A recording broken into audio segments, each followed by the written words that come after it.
Hello, everyone, and welcome to another episode of Real Me and a movie podcast where you didn't really ask for it, but hey, I'm going to give it to you anyways. This is a podcast where I talk about anything, everything, and only thing about movies. I'm your host, Chase Lee, and listen, if you were going on the internet for on different websites for Black Friday, Cyber Monday, what the fuck have you, and you accidentally came across my podcast and you're not a movie fan, well, hey, maybe I can convince you to be one.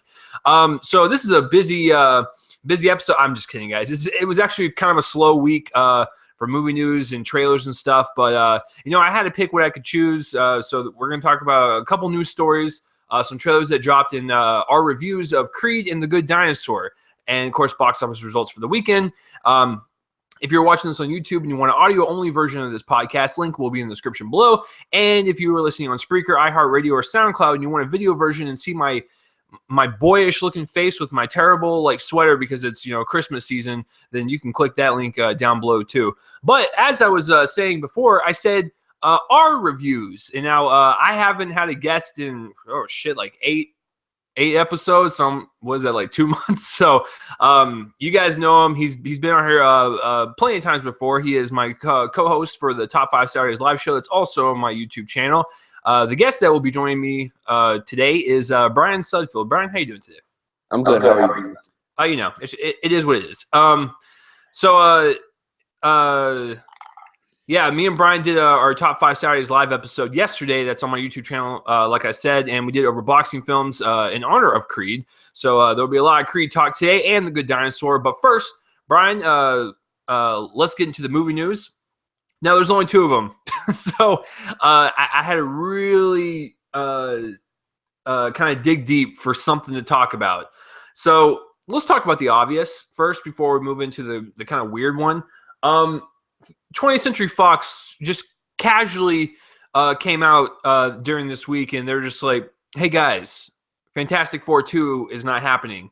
Now, that's just as obvious as when you're a white child in a black family and the dad comes up to you and says you're adopted. You're just like, no shit, dad. Thank you. Fantastic Four, the remake, I've said it once and I'll say it again, it is an atrocious film. It is one of the worst superhero movies I've ever seen. I hate it to death. And it made sense because if you look at the numbers, this thing was dead on arrival on its first weekend. I think it only made $25 million opening weekend, and for a superhero movie, that's not really good, especially when your budget is $120 million. It just makes sense. Now, before I get Bryan's take on it and my take on what 20th Century Fox should do, I'm gonna go to Bryan first. Bryan, are you surprised by this at all? I don't know. I'm mixed about this. Part of me is surprised and part of me is shocked, considering how much Fox said, yeah, we want to give this another shot, but I guess they decided, you know what? What's the point? Yeah.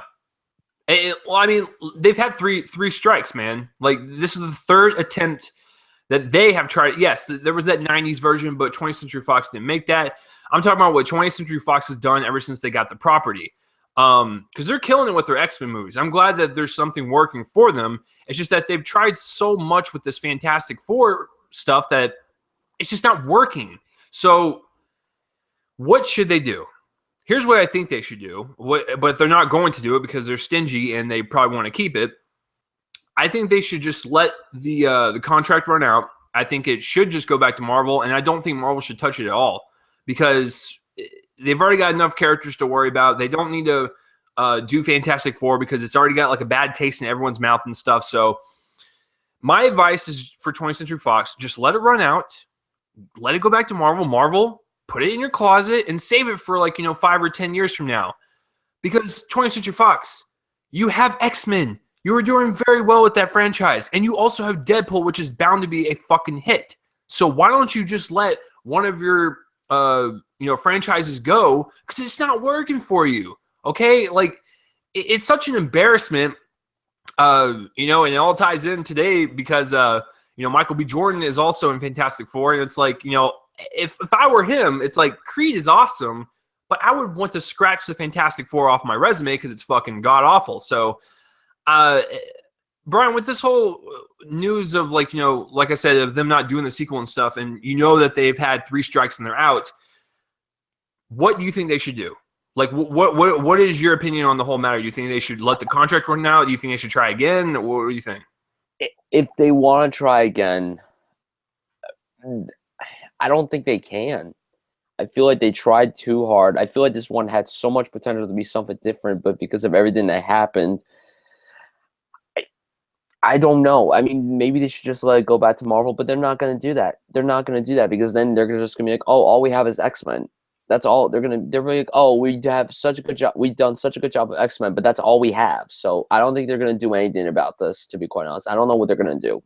Yeah, it's kind of up in the air at this point. Who knows? Guys, anything can happen. You remember when Amazing Spider-Man 2 failed and we're just like, oh, man, they should go back to Marvel, but Sony's not going to do it. And guess what? Now they have a partnership, and now Marvel is helping Sony to kind of change the face of it again. So, dude, anything's possible. But 20th Century Fox, thank you for the most obvious fucking news I've heard all year. Thank you. Thank you. I told you that the fucking sequel was dead when I reviewed it in August, so dumb. All right, so the next piece of news and the final piece of news is that this is very interesting. Tommy Cruise, good old Tommy Hobbit Cruise.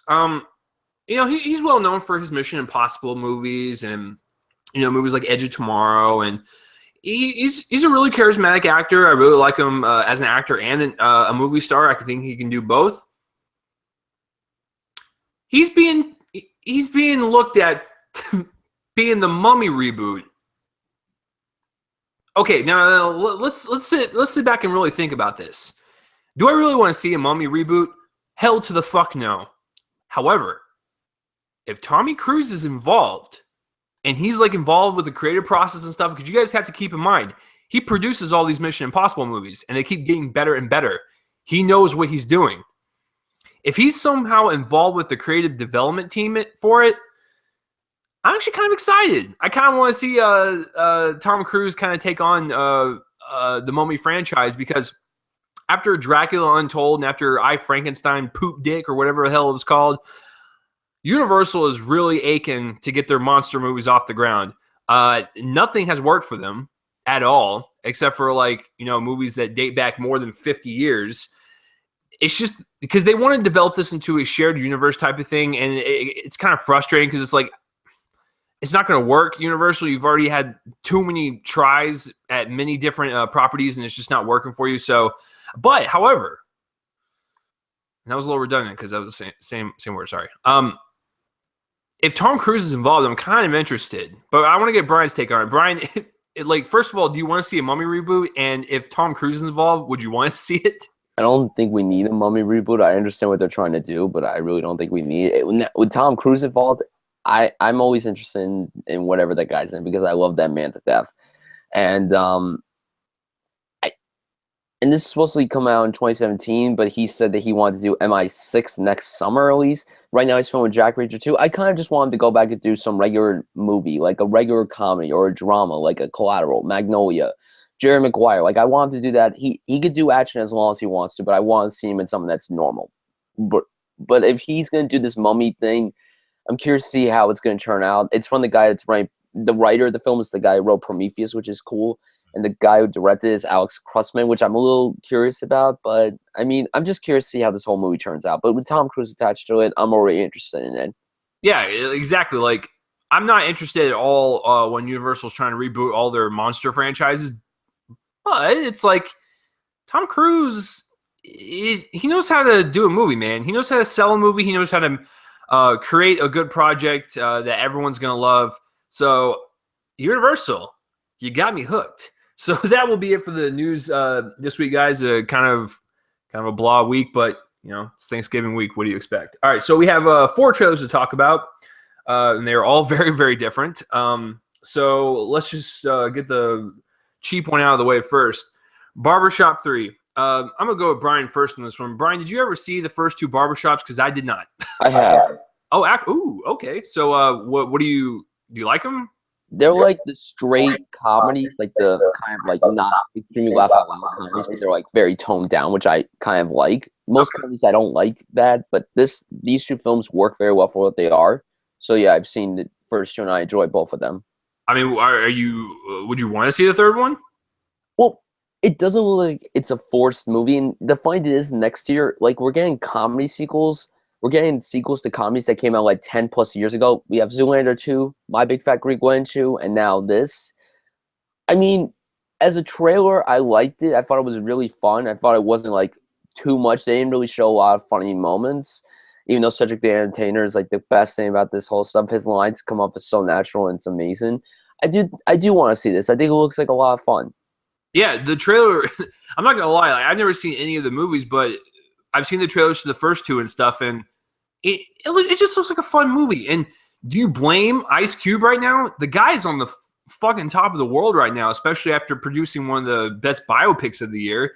So I mean, he can pretty much do whatever the hell he wants. And yeah, he's got Ride Along 2 coming out next year, which no one's interested in. But I'd choose Barbershop 3 over any other comedy he's doing next year, just because it looks fun. It looks entertaining. But, you know, if you're a fan of it, check it out and let me know what you think down in the comments below, son.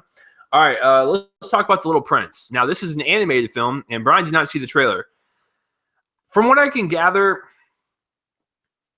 it's based off of a book, a children's book. Like the little girl, there's a little girl in the trailer, and she's like, you know, talking to this old man who looks like a pedo, and then, you know, he's just like, oh, and he's like telling stories and stuff, and the animation changes, and it looks just like the book and stuff. I don't know. It's kind of weird. I never read the book, so I honestly don't know what to think of it. But the animation is very, very beautiful, especially when it goes to the Little Prince sections, where it's like having this old man who, you know, wants to give this candy to the little girl. I'm just kidding. But when he's describing the story to her, and it switches to animations or whatever, it looks cool. It looks like it could be fun, I guess, as a kid's movie. So there you go. I don't know. Did anyone else out there read the books and stuff? Bryan, did you read the book? No. Okay.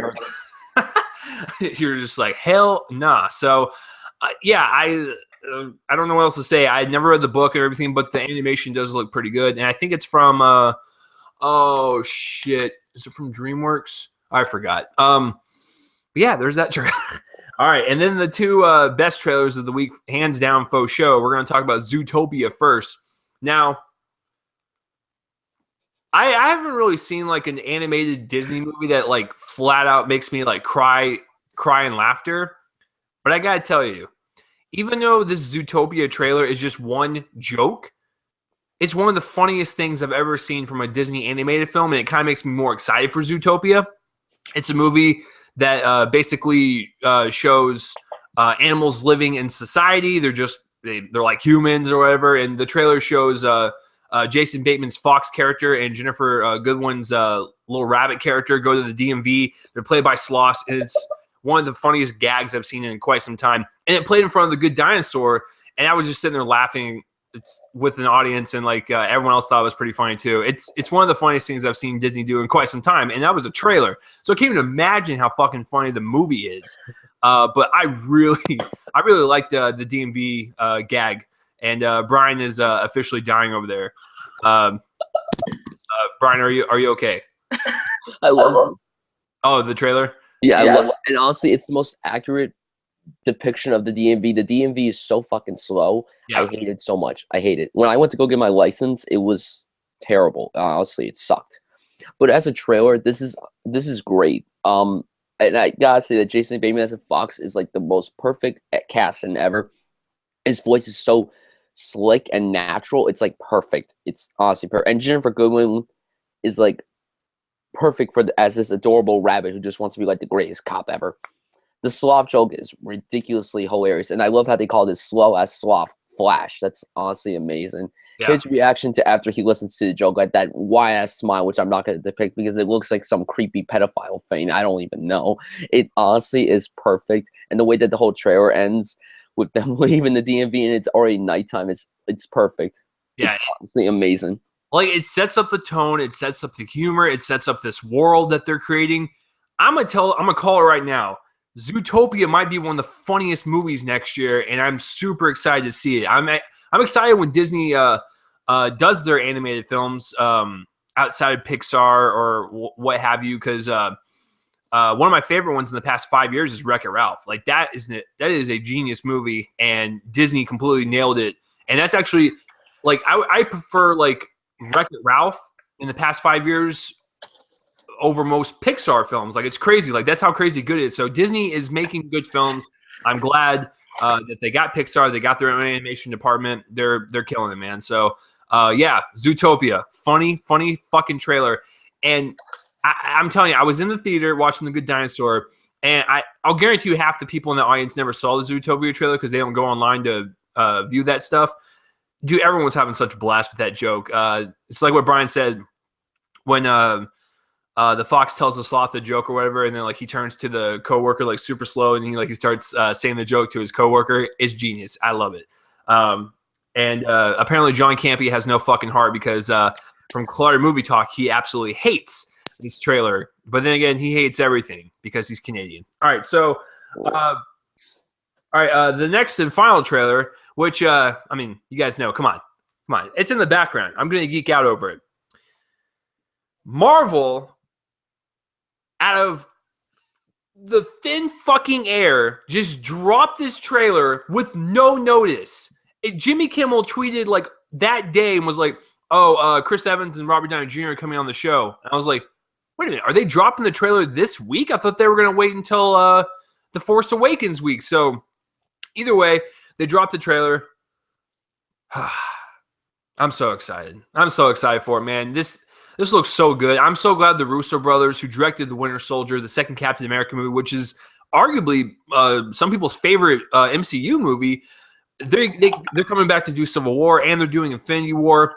Civil War looks fucking awesome. I love it. I love the battle between Steve and Tony. I love the fact that they were friends, and that line is really cool where Cap is like, I have to do this. He's my friend. He's talking about Bucky, and then it cuts to Tony's like, so was I. And it's like, there's a history there. And if you are a fan of the Marvel Cinematic Universe and you've seen all these movies and stuff, you can see this friendship grow and have its turmoils and stuff. And this film is going to really depict a war in between all these heroes that we love.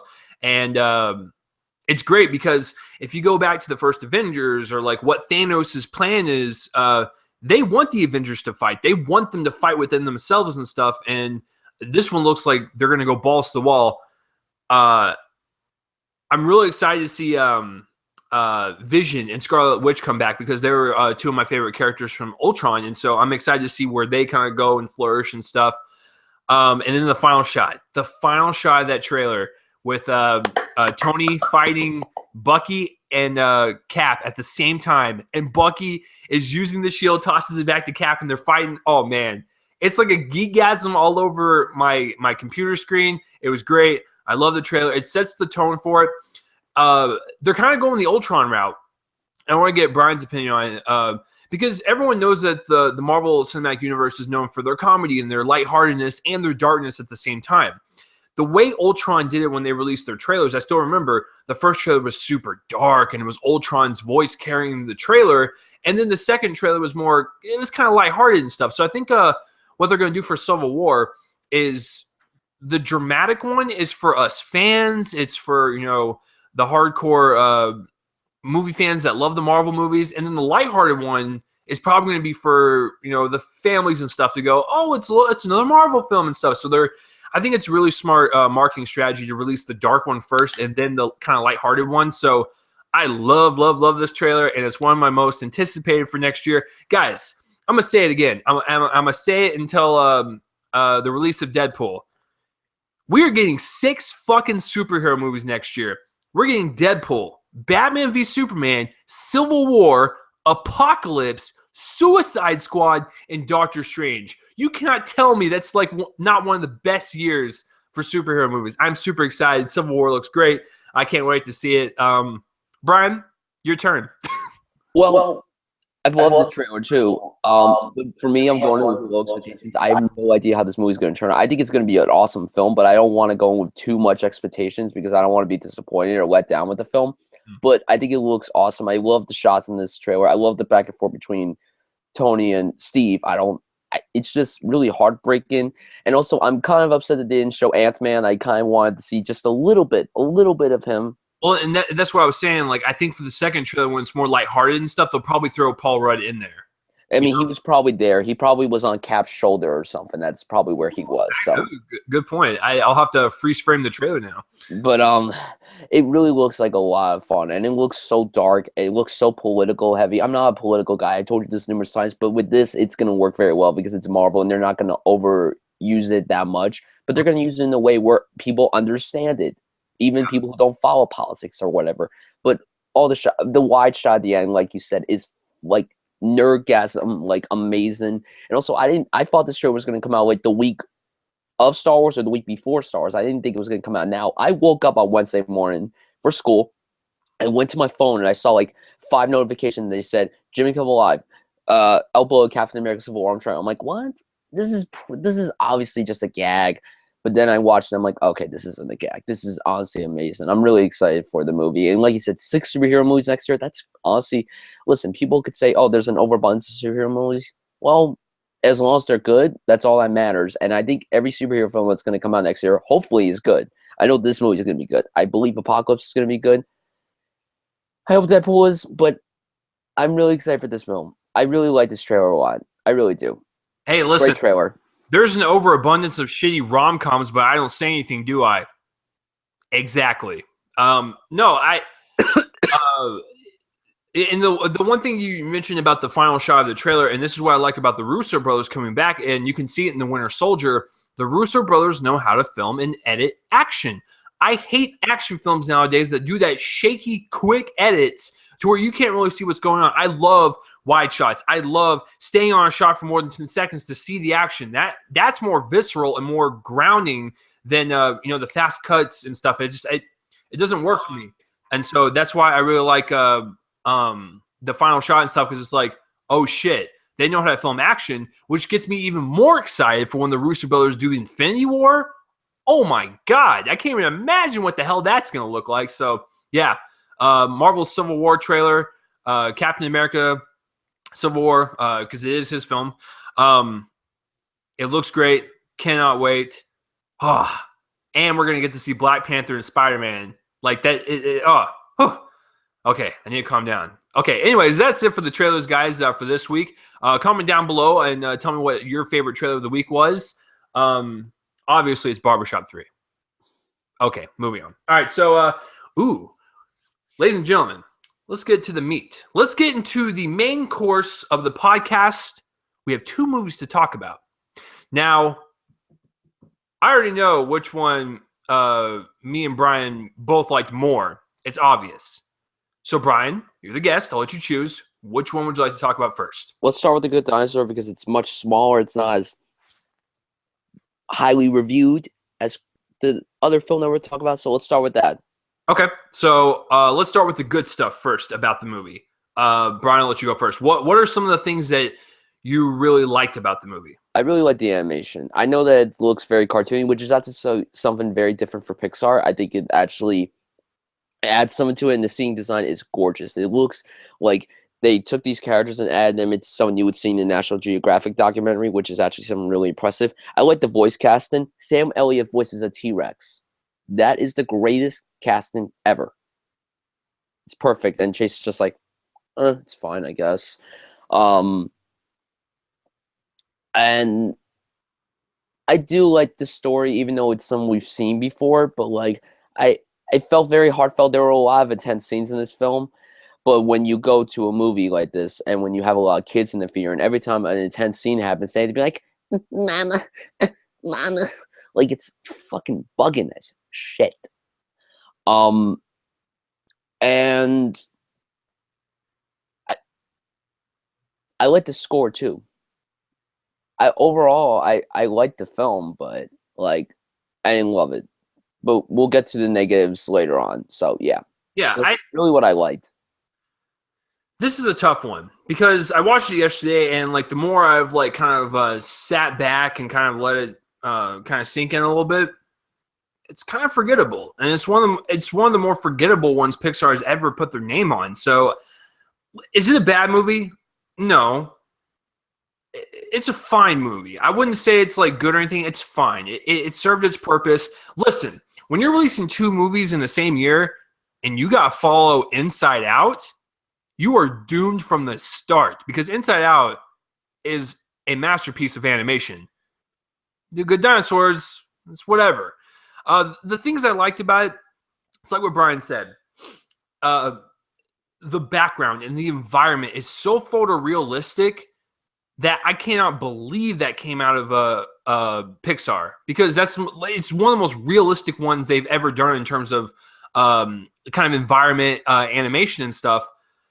And that's all I'll say about that. I'll get to the negatives about the dinosaurs with that, but yeah, the background looks really crisp and very clean. It looks like they went to these actual places and shot on film, and they put the gummy looking dinosaurs in the middle of it. So the environment animation is crisp. It is super beautiful. There's really nothing more you can say about that. In terms of other good stuff, I do like the fact that they went kind of dark and they went very adult theme heavy in this. Like, this is not, I don't even think this is a movie for kids. This is a dark, depressing, kind of a sadistic movie about death and misery. Like, it's insane. I forgot who said it on Facebook, but someone pointed out it's like a Western. It is. It's in many ways. It's very slow and like it's filled with that dread and misery. It feels like a Western. It's just plopped in with kid-friendly animation. And there's a stoner scene.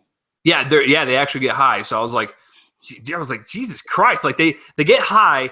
Someone rips the head off of a bug. Like, it's pretty graphic for a kids movie. No, but a lot of people have a problem with the cartoonish looking dinosaurs with the environment. That is one of my negatives, but I will say this. It kind of fits in with kind of like the metaphor of Pixar. Hear me out. You know how Pixar, like all their films are like, they're very adult oriented and they have kid-friendly animation with kid-friendly characters as well. The Good Dinosaur is pretty much an embodiment of that. Think of the environment as Pixar. The environment is so photorealistic. It is so grounding and it is so breathtaking that you have this kid-friendly animation plopped in this photorealistic environment. For me, it doesn't work, but it kind of works with Pixar because Pixar is all about having real-life themes and adult kind of situations in their movies and stuff with kid-friendly stuff. So it's kind of like that metaphor of Pixar where the environment is Pixar with the adult situations and realism, and then the kid-friendly animations for the kids and stuff. I don't know. That's the way I thought about it, but I still don't like it, which leads me into my negatives. I didn't like the animation of the dinosaurs mixed in with the photorealistic environment. It just didn't work for me. It never meshed or whatever. I thought the story was okay at best. I just thought it was something like what Bryan said. We've already seen this before.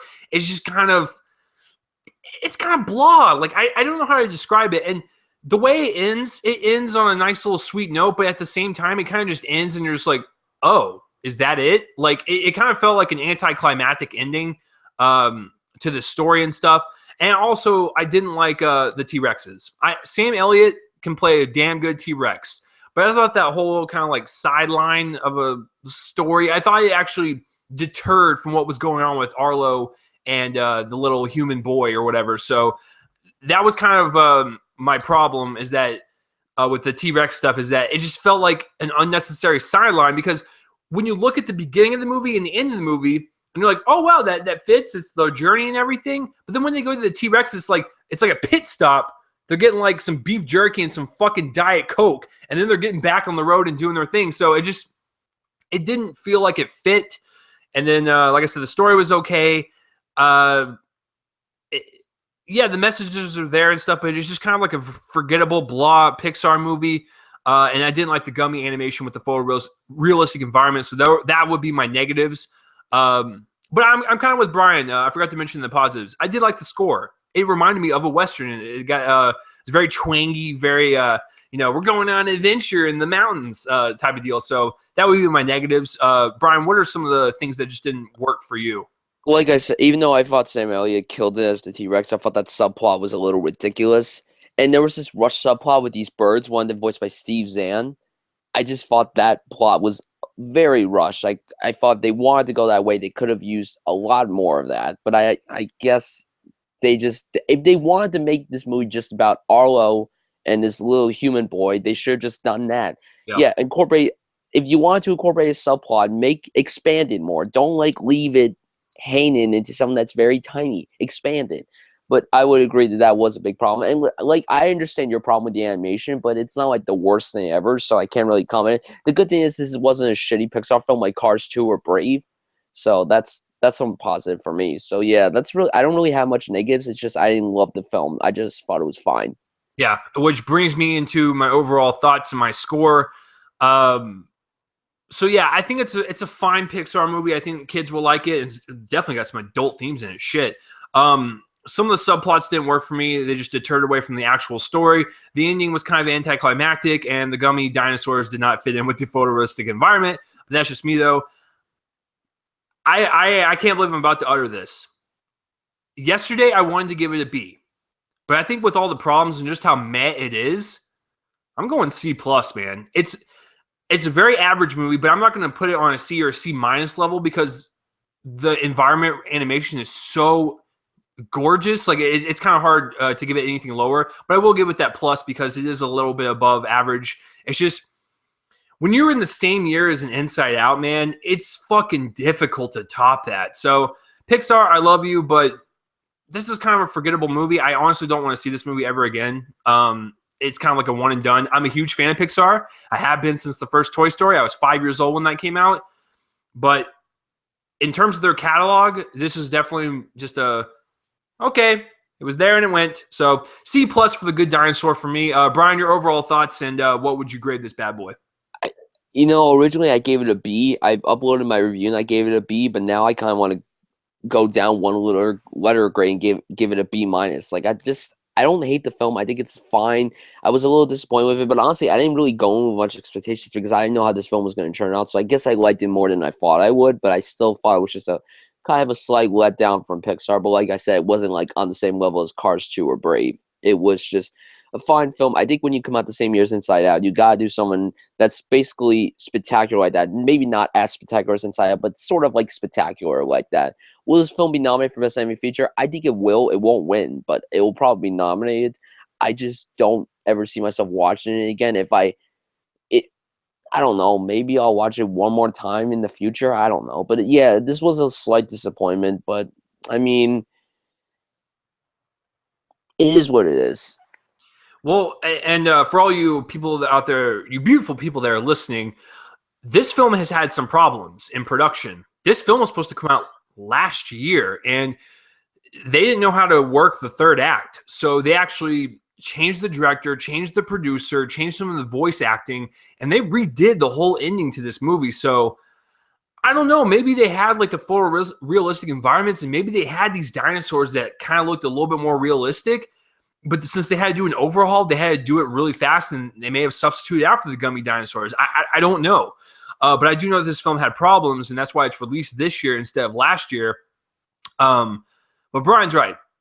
Do I agree with it? No, but it probably will get nominated for Best Animation or Best Animated Picture. But you and I both know, without a fucking doubt, that Inside Out is going to sweep that category, and it's going to be nominated for Best Picture, and I wouldn't be surprised if that fucking won it too. So, no, Inside Out's going to win the animated category, and you are crazy if you don't think so. But yeah, overall, it's fine. And Pixar, I hate to say that I'm giving one of your movies a C+, but it's like, it's whatever. What about the short? Can we talk about the short? Yeah, I was going to get to that. Before Pixar and Disney films, they always have like an animated short and stuff, and it's always nice to talk about them because in the past few years, we've had ones like Feast and Paperman and the Mickey Mouse one. I've really enjoyed the shorts, man. Like they are stepping up their game in this department. So, Bryan, would go ahead and describe to the folks listening what the short is about. It's about a little Indian boy who wants to watch a TV show with superheroes, and then as far as like, come here and pray with me, and then he imagines the superheroes and the Indian gods coming together. I thought this short was really dumb. I really did not care for this short at all. I think it's one of Pixar's weakest shorts. It might be my least favorite one from what I recall. I just didn't care for it. I understand that it was like loosely based on real life events because it was directed by the guy who was based on the kid. So I mean, like, whatever. But I wasn't into this short. In all honesty, I kind of wanted it to end. I get what they were going for, but I wasn't into it at all. I just thought it was a mediocre short compared to the last Pixar short we had, Lava, which was hilariously amazing.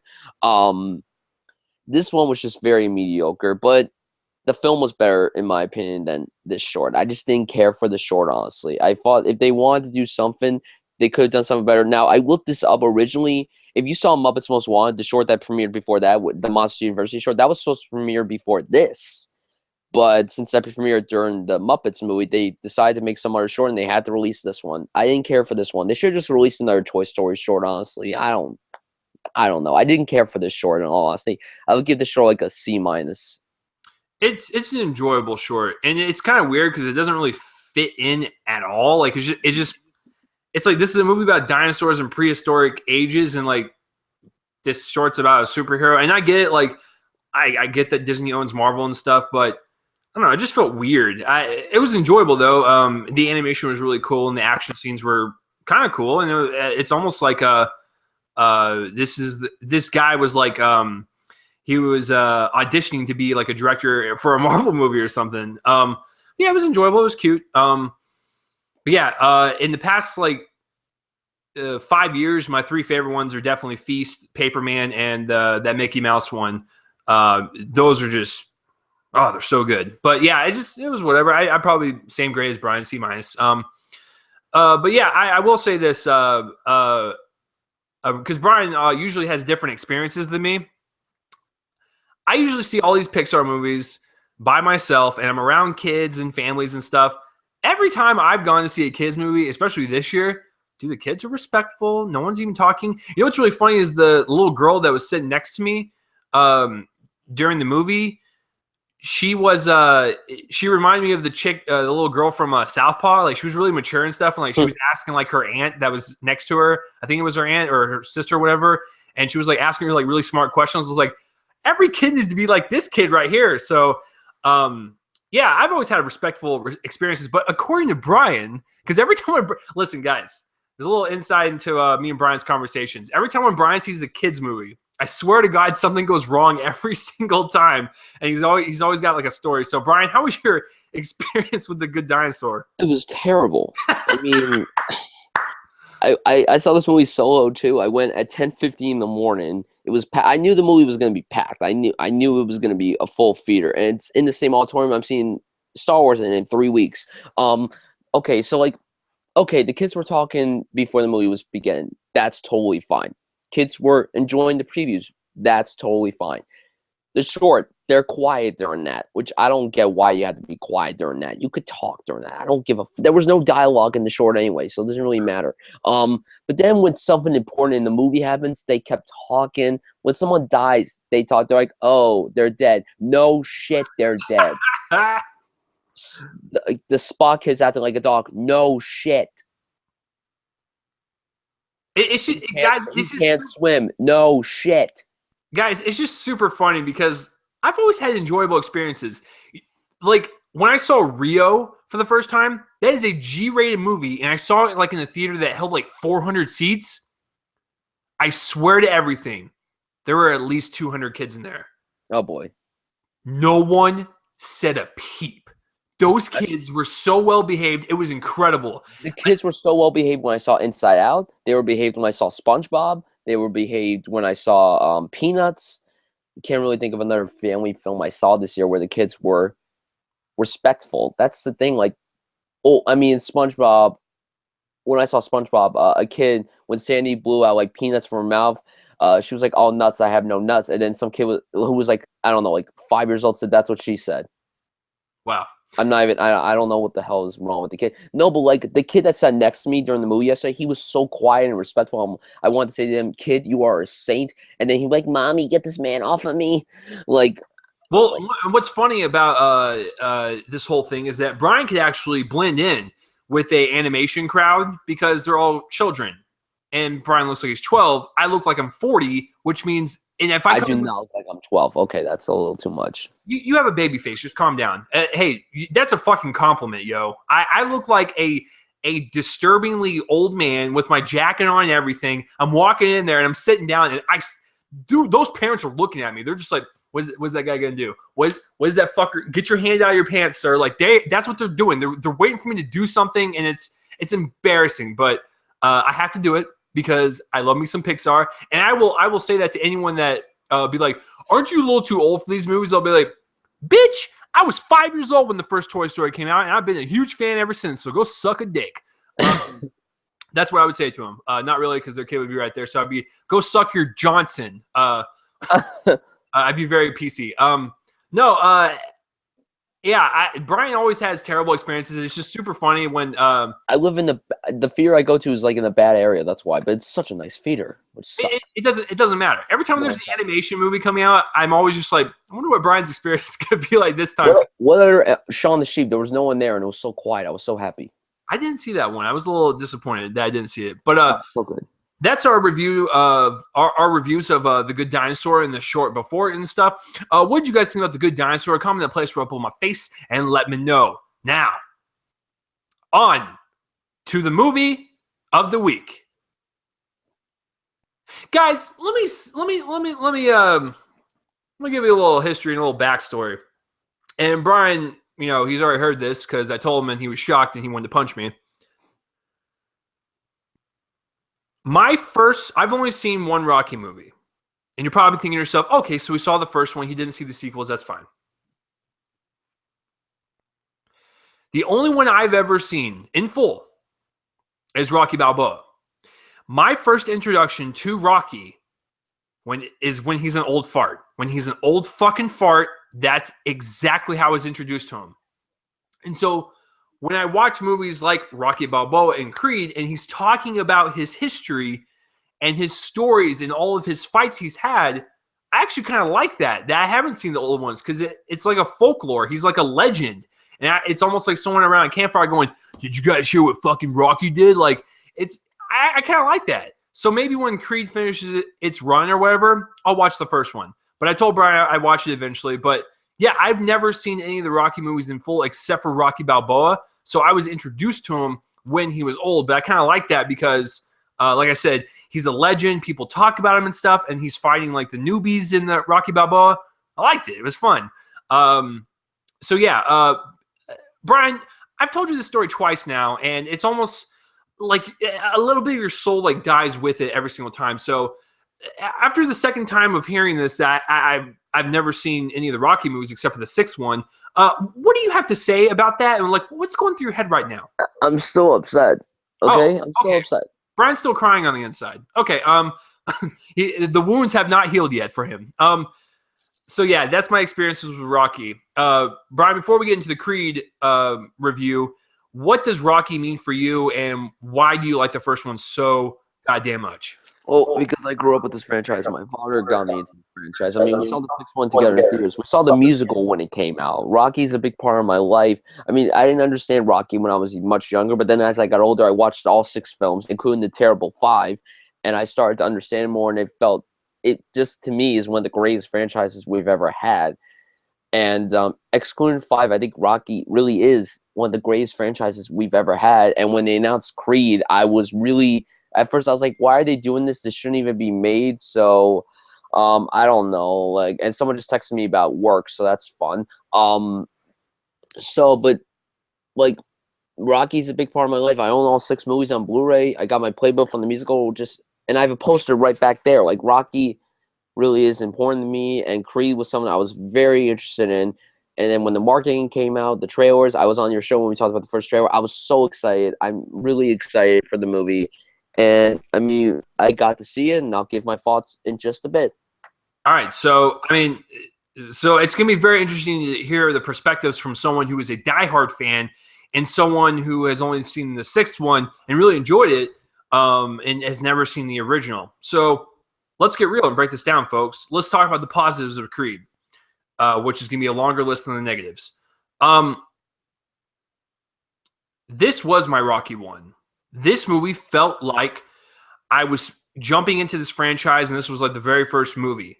Like this is what it felt like. I absolutely love this movie to death. I honestly don't know where to start. I guess I'll start with the directing and the writing. Ryan Coogler directed this movie, and he directed Fruitvale Station back in 2013, also with Michael B. Jordan, and I really loved Fruitvale Station. I thought it had a lot of just so much heart and so much humanity to it, and I thought he really brought the realism and the grit to this real-life story that happened. I felt like I was watching the actual footage. That's how grounding and that's how real it felt, and I thought what he did for Creed, it was the same way. I love the fact that Michael B. Jordan's character, Adonis Creed, is Apollo Creed's bastard child, and he doesn't know who his father is. He never got to meet him and stuff. And Rocky's got no one in his life and stuff. So they form this friendship, and this is the type of friendship to where they need each other. They need each other to push them through the fights. Because I don't spoil anything on this podcast, but there are some things that happen in the movie to where like Adonis needs to motivate Rocky, or Rocky needs to motivate Adonis, and they need to keep pushing each other and never give up. And I love that message. I love boxing films when they have that message. Never give up and keep trying. Fight the fight, son. So I think Ryan Coogler did an amazing job. And I felt like I was watching like a really grounded type of story just from shooting on location. Because, Brian, I'm not too familiar with it because you are from the Northeast, but did they shoot in actual Philly? Yes. Okay, so it felt like I was in that city, and that's what I really like about Coogler's style and tone and directing and just really bringing this story to life. He does an amazing job with this, and I cannot wait to see Creed 2 for sure. Writing-wise, it's poignant stuff, man. There's some heartbreaking stuff in this movie. This is the most vulnerable I've ever seen Sylvester Stallone, and I've never seen the first Rocky.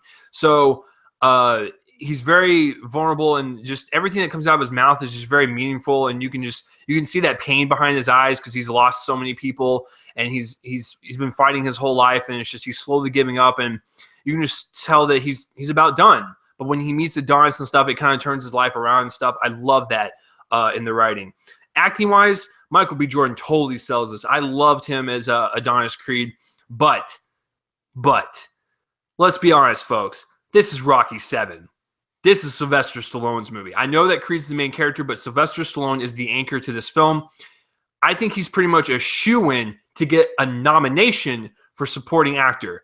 Like I said, this was the most vulnerable and just the most human I've ever seen him act in quite some time. There might be some movies in the past that I really liked him in, but this is one for the books, man. I really loved Rocky in this movie. Like I said, he's such a legacy, and he's such an icon that people know him, and he totally embodies that role. When Sylvester Stallone is gone, off of this planet for good, he will always be known for Rocky. That is his role that he will always be known for. When I die, I'll be always known for Rocky. That was my terrible Sylvester Stallone impression. It was awful. Well, no, I really liked him in it. The love interest, it's whatever. I'm not really too into the love interest in the movie, but I get it.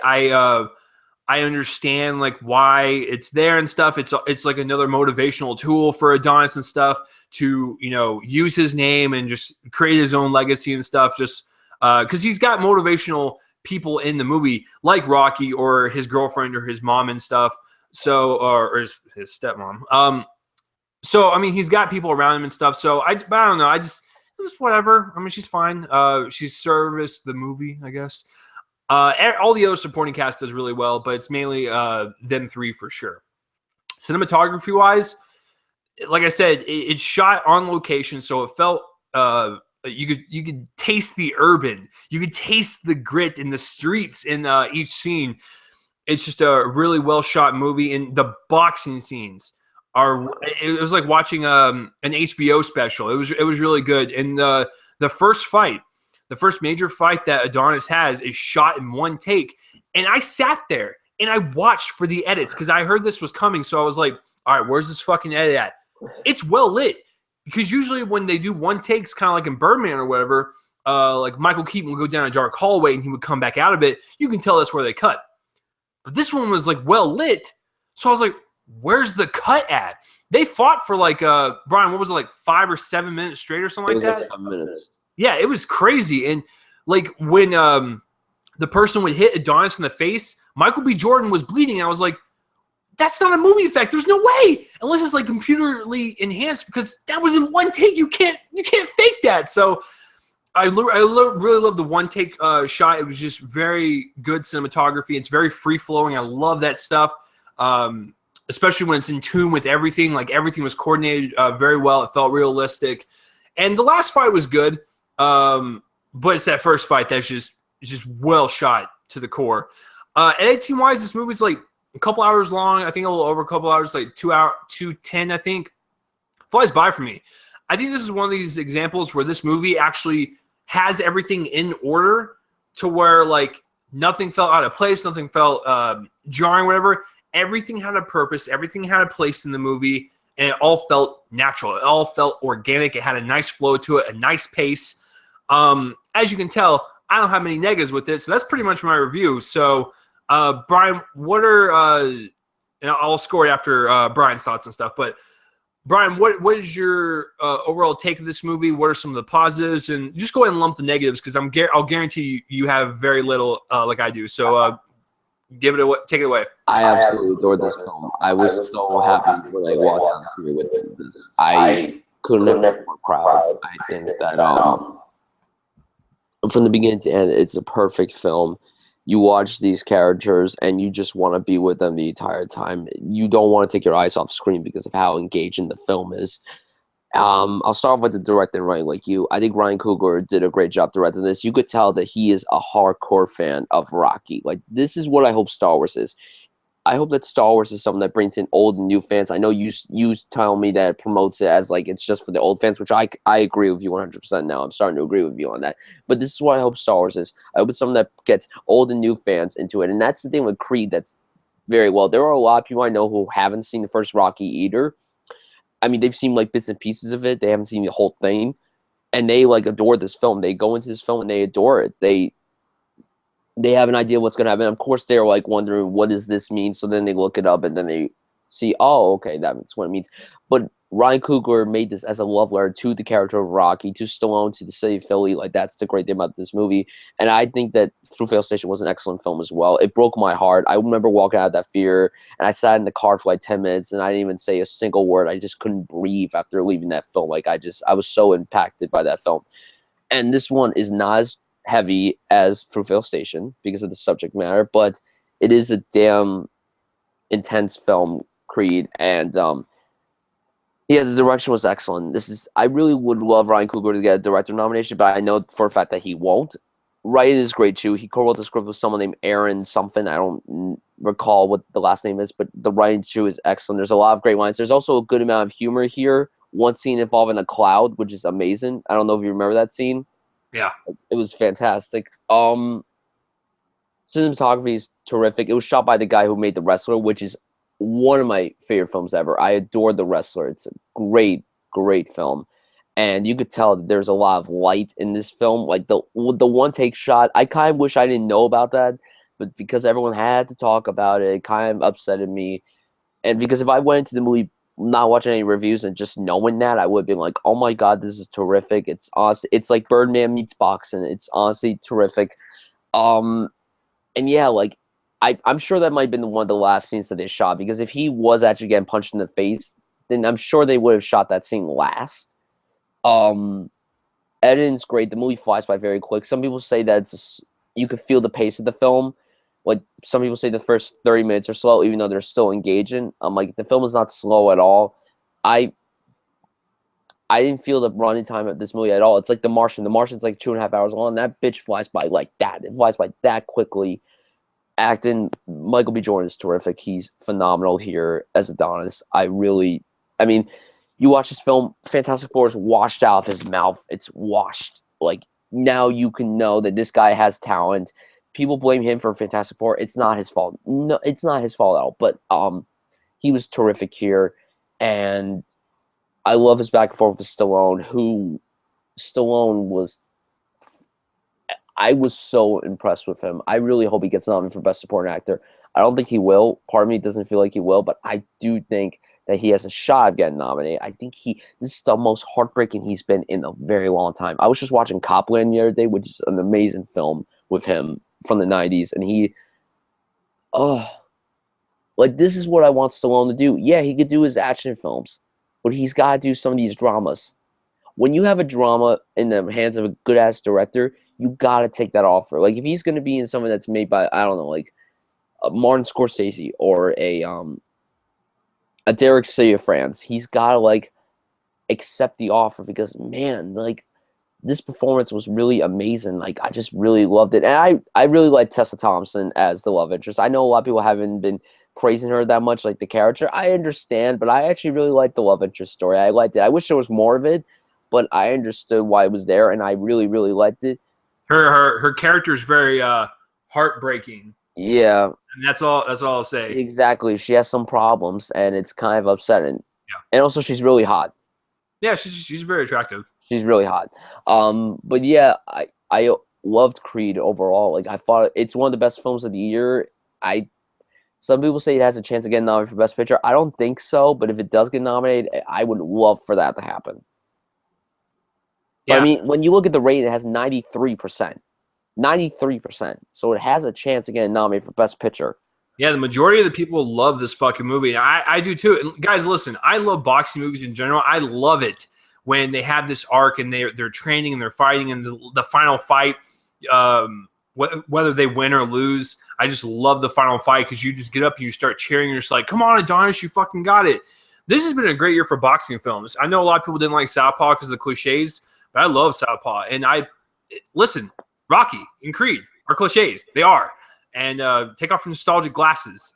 But that doesn't I'm not going to be blind and say it's not a good movie because it is. It's a very good movie. I don't care if it's cliched or not. If it's told well, if it's told correctly, who gives a shit? If you are sitting there rooting for the main character at the very end of a boxing movie, the movie has done its job. Simple as that. And I was rooting for Adonis the whole time. I really wanted him to succeed. And I cannot wait. Like I was telling Bryan the other day is that, like, this could become a great trilogy. Like, think about it. Because, like, this movie, it's going to carry on. Like, I'm not going to tell you how it ends, but I mean, it's going to carry on for sure. And it's going to tell the story of Adonis and Rocky together. And it could have, like, one of the most emotional, punching moments in this whole franchise at the end of this kind of story arc. So, hey, listen, at first, Sylvester did not want to come back and do this movie. He said that, no, I'm done with Rocky. That's why Rocky Balboa was kind of like a nice little send-off to his character. But Ryan Coogler pitched him this idea for Creed, and he was totally on board. So, Ryan, get on that shit and pitch him an idea for a sequel and get his ass back.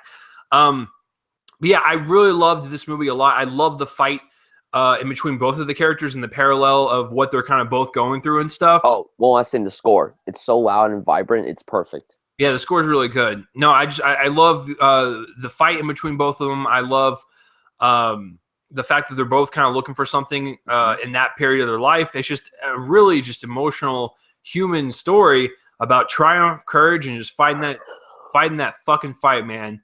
And I'm gonna give Creed a solid A. Can you take me higher? Can you take me higher?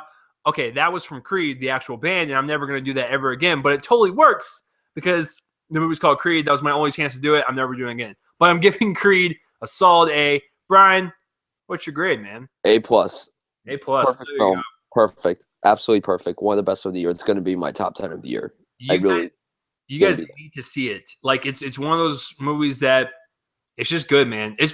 I'll guarantee you it's going to be like The Martian, where it's going to have staying power and it's going to be in theaters for weeks and weeks and weeks, like The Martian was. I hope. Yeah, that's what I hope too. So, guys, go see Creed. And if you have children or whatever, and you're listening to this, The Good Dinosaur is good too. Take them to it. I wouldn't not recommend it. I'm just saying that, as an adult, you'll be like, okay, that was fine. Maybe your kid would like it, but Creed is definitely the winner for this week. But both of them are good in their own right. So, what did you guys see this weekend, and what was your favorite one? Comment in the place where I'll put my face and let me know. And speaking of the movies that came out this weekend, let's jump into the box office. Oh boy. My guests never look at the list, and so it's always shocking. And before we do that, my guests always try to guess it.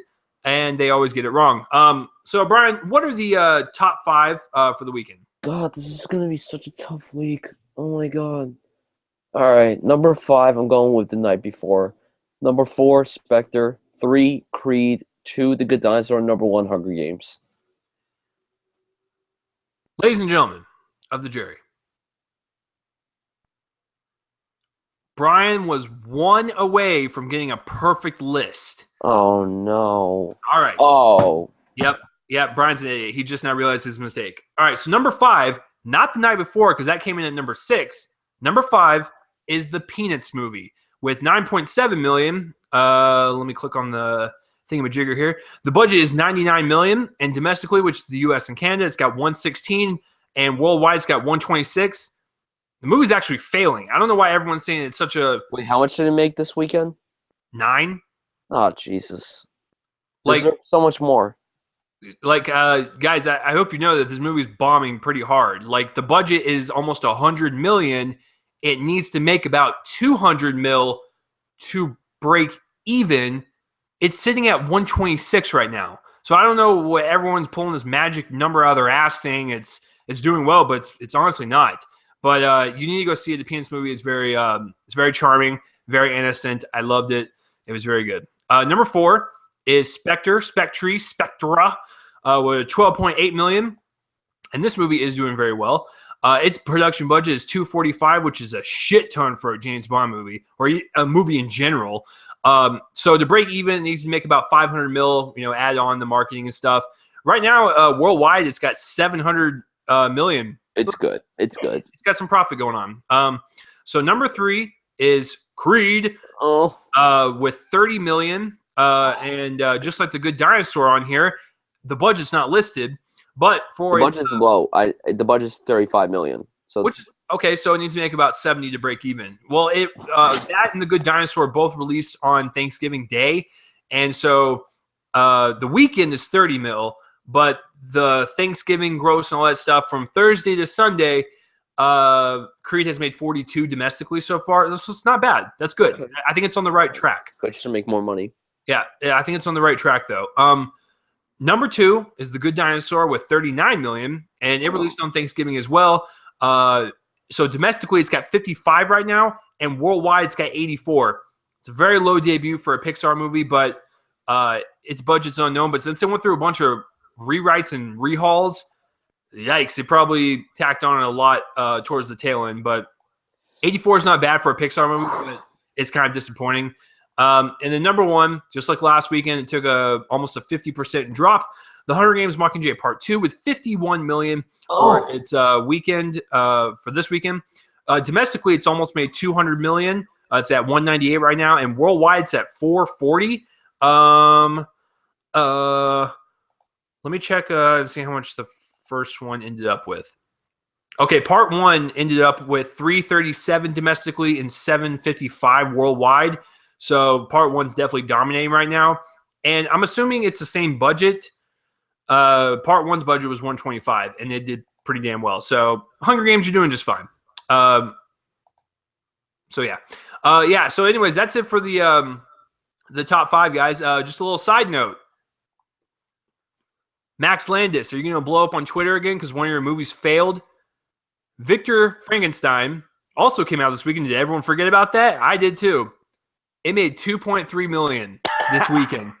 Max Landis, your movies are starting to suck. I'm gonna see what American Ultra's opening was. I think it was. That movie deserved more money. It was okay. I think it was. Opening weekend was 5.4. So American Ultra actually made more, even though that was kind of shitty. American Ultra's budget was 28 million. It's only made 15 million worldwide. Oh, that's pretty bad. And for Victor Frankendick, its budget is unknown. But I'll guarantee you it cost a pretty penny. And right now, worldwide, opening weekend, Thanksgiving weekend, 13 million. Oh. Max. I cannot wait to see your drunk Twitter rants this weekend about how your movie failed. And then Brian's favorite movie of the year, The Danish Girl, opened up in limited. Oh God! It opened up in 4 theaters, and it made about 185,000. That's not bad for 4. It should only make $8,000. Huh? It should only make $8,000. No one should go see it. Brian's very bitter. All right, so the Danish Girl, like I said, opened up to 4 theaters, 185,000. Not bad for that. Can't wait to see it when it comes out. Let's see what else. Oh, The Martian crossed 200 million domestically, if you guys are interested about that. So that's good. Spotlight's doing well. It made 4.4 million this week, and that's good. Right now it's sitting at 12 million domestically. That's really good for that film. So I'm proud of that. That's about it. All right. So that will do it for the box office results, guys. So that is it, guys. That is the show. Thank you for listening. Bryan, I want to thank you for coming on. Where can the people find you online? You can find me on Twitter, BryanSuds98, and on YouTube at Bryan Sudfield. Awesome. And if you want to follow him or follow me on all the social media platforms, including Twitter and all that stuff, all of our links will be in the description below. Click on that shit. Follow Bryan. Follow me if you want to. You don't have to. Whatever. If you want to subscribe to my YouTube page, you can do that. And I'll say it again. If you're listening on Spreaker, iHeartRadio, or SoundCloud, and you want a video version of this podcast to see me and Bryan's faces, then a link will be in the description below for that. If you are listening on YouTube and you want an audio-only version because you don't like our faces, the link will be in the description below for that. I'm also on WeLiveFilm.com and DallasMovieScreens.com. And guys, this is episode 106. I've been doing this for quite a while. And for my listeners, I will only brag about this once. I promise you I will not say it ever again, but I have to say it because it's kind of huge for me. Cooties, the movie with Elijah Wood and stuff. The DVD and Blu-ray comes out December 1st, so next Tuesday at the time of this recording. My quote and my name is on the back of the DVD and Blu-ray. So you'll see my quote and my name and the website I write for, DallasMovieScreens.com. So if you want to go check it out at Walmart or whatever, take a picture of it, tag me in it, send it to me. But yeah, I just figured I'd let you guys know that I'm on the back of the Cooties DVD and Blu-ray with my quote and my name. There you go. So I promise you that's the only time I'm ever going to mention it. I don't like ever bragging about shit. I just figured I'd tell you guys because you guys are my the people that keep me going in life and stuff. And I'm glad you guys listen to this every single week, even though it's a shitty podcast. I very much appreciate it. Next week for episode 107. Oh my God, it's going to be a slow weekend. I'm going to have to go see Krampus for you guys. And I don't know, I might do Krampus and Christmas horror films or something. I don't know. If Trumbo is still playing, I might do Krampus and Trumbo, which is going to be a weird combination, but so is Creed and the Good Dinosaur. So I don't know, guys. I'll do Krampus next week, but I don't know what else I'm going to do besides that. But Krampus for sure for episode 107. So that will do it for this week. This week's episode, guys, of Real Me and Colin, a movie podcast. And listen, if you made it through this entire podcast and you weren't a movie fan, well, maybe I convinced you to be one. I'm Chase Lee. That's my guest, Bryan Sudfield. Go follow him. Do all that jazz. I will see you guys next week. You guys are fucking awesome. Have a good day, good night, whenever the hell you're listening to this. Play the outro music, which is done by my friend's band, Fervent Roze. They're blowing up in Dallas right now. Check them out in the link in the description box below. Bryan, thank you for coming on once again. No problem. Check me and Bryan's show out on my channel, Top 5 Saturdays Live, where we go over top 5 lists every single week. Peace out, guys. You guys are badass. It's fucking rocket. I need to work on my I need to work on my Stallone. I'll see you guys later.